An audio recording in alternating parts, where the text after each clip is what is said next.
The Trembling of a Leaf, Little Stories of the South Sea Islands by William Somerset Maugham. Narrated by James Harrington. 1. The Pacific. The Pacific is inconstant and uncertain like the soul of man. Sometimes it is gray like the English Channel off Beachy Head, with a heavy swell, and sometimes it is rough, capped with white crests and boisterous.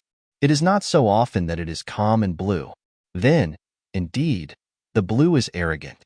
The sun shines fiercely from an unclouded sky. The trade wind gets into your blood, and you are filled with an impatience for the unknown. The billows, magnificently rolling, stretch widely on all sides of you, and you forget your vanished youth, with its memories, cruel and sweet, in a restless, intolerable desire for life. On such a sea as this Ulysses sailed when he sought the Happy Isles. But there are days also when the Pacific is like a lake. The sea is flat and shining. The flying fish, a gleam of shadow on the brightness of a mirror, make little fountains of sparkling drops when they dip. There are fleecy clouds on the horizon, and at sunset they take strange shapes so that it is impossible not to believe that you see a range of lofty mountains. They are the mountains of the country of your dreams. You sail through an unimaginable silence upon a magic sea.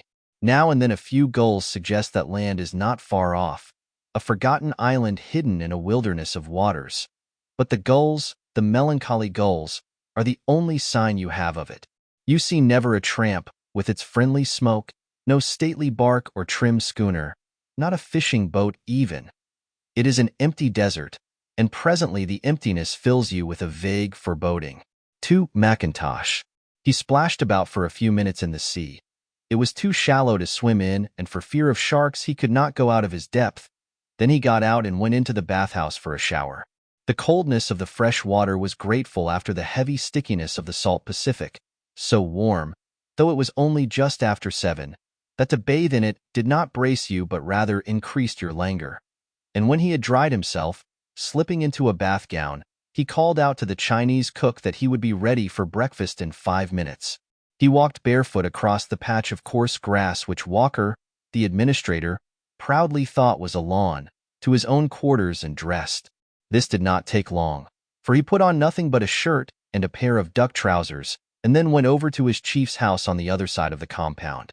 The two men had their meals together, but the Chinese cook told him that Walker had set out on horseback at 5 and would not be back for another hour.